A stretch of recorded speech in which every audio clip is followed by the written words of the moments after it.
Halo, Assalamualaikum warahmatullahi wabarakatuh, sahabat Studio Kesmas semua. Nah, pada materi kali ini kita akan membahas epidemiologi part yang ketiga, yaitu tentang tujuan, prinsip, dan manfaat epidemiologi. Namun, sebelum itu jangan lupa buat subscribe, like, and comment. Dan jangan lupa buat nyalakan loncengnya atau notifikasinya buat nggak ketinggalan video-video selanjutnya. Nah, kita masuk ke pembahasan yang pertama, yaitu tujuan dan kegunaan epidemiologi, di mana yang pertama yaitu mendeskripsikan distribusi penyakit pada populasi. Epidemiologi mempelajari kelompok mana atau orang, tempat, dan waktu dari populasi yang terkena penyakit. Nah, yang kedua yaitu mengetahui dan menentukan riwayat alamiah penyakit atau Natural History of Disease, etiologi dan prognosis penyakit. Nah, riwayat alamiah ini adalah deskripsi tentang perkembangan alamiah penyakit yang terjadi sepanjang waktu pada seseorang atau individu. Yang ketiga yaitu menentukan determinan penyakit. Pada determinan meliputi faktor risiko dan kausa atau etiologi penyakitnya. Kemudian hasil studinya, analitik memberikan basis rasional untuk melakukan program pencegahan. Jika faktor etiologinya sudah diketahui, maka dapat dibuat program pencegahan dan pengendalian penyakit dan kematian. Nah, yang keempat, kita dapat mengidentifikasi sindrom dan klasifikasi penyakit. Hal ini menggambarkan bahwa epidemiologi dapat digunakan untuk mengidentifikasi kumpulan gejala dari masalah kesehatan yang nantinya akan ditentukan masalah kesehatannya dan akhirnya dimasukkan ke dalam golongan penyakit tersebut. Yang kelima yaitu melakukan diagnosa banding dan perencanaan pengobatan. Di sini membandingkan dua masalah kesehatan dengan gejala yang sama sehingga dapat ditentukan diagnosa pastinya untuk dilakukan rencana pengobatan.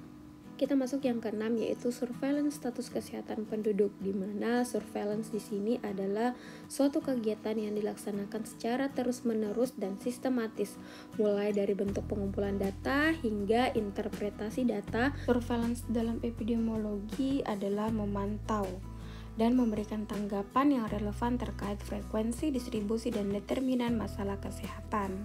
7. Diagnosis, komunikasi, dan perencanaan pelayanan kesehatan.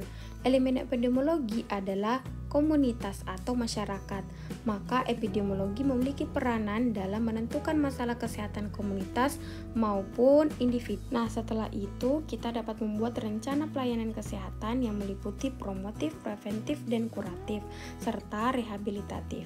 Kita yang ke-8 yaitu epidemiologi juga dapat memprediksi atau meramalkan kejadian penyakit dan status kesehatan dalam satu periode waktu.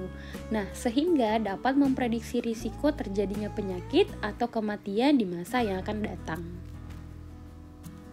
Nah, yang ke-9 yaitu mengevaluasi efektivitas intervensi preventif maupun terapi. Nah, epidemiologi analitik di sini bertujuan untuk mengevaluasi efektivitas atau manfaat, kerugian, efeknya, dan biaya dari intervensi preventif maupun terapinya.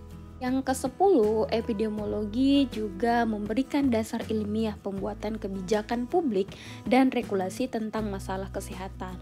Di sini dibutuhkan riset epidemiologi yang memberikan informasi yang dapat digunakan sebagai dasar ilmiah pembuatan kebijakan dan pengambilan keputusan tentang cara mencegah kejadian baru dalam penyakit. Nah, kita masuk ke prinsip-prinsip dalam epidemiologi. Nah, di sini terbagi atas prinsip yang pertama, di mana mempelajari sekelompok manusia atau masyarakat yang mengalami masalah kesehatan. Kedua, menunjukkan bahwa masalah kesehatan yang dinyatakan berupa angka frekuensi. Yang ketiga, menunjukkan bahwa banyaknya masalah kesehatan diperincikan berdasarkan orang, tempat, dan waktu. Yang keempat, rangkaian kegiatan tertentu yang dilakukan untuk mengkaji masalah kesehatan sehingga diperoleh kesejahteraan. kita masuk ke manfaat epidemiologi. Nah, di sini kita sudah menjabarkan beberapa manfaat epidemiologi. Yang pertama, mengkaji kesehatan masyarakat. Yang kedua, pengambilan keputusan secara individu. Kemudian, melengkapi dasar diagnosis. Dan yang keempat, yaitu mencari kasus. Kemudian membantu pekerjaan administrasi terkait planning, monitoring, dan evaluasi, dan dapat menerangkan penyebab suatu permasalahan kesehatan. Dapat menerangkan keadaan suatu masalah kesehatan dan menemukan cara pengendaliannya, dan menemukan penyebab dari penyakit-penyakit yang baru diketahui. Oke guys, itulah tadi sekilas penjelasan dari saya terkait tujuan, prinsip, dan manfaat dari epidemiologi. Thank you udah mau menyimak. Sampai jumpa di episode materi kesehatan masyarakat selanjutnya.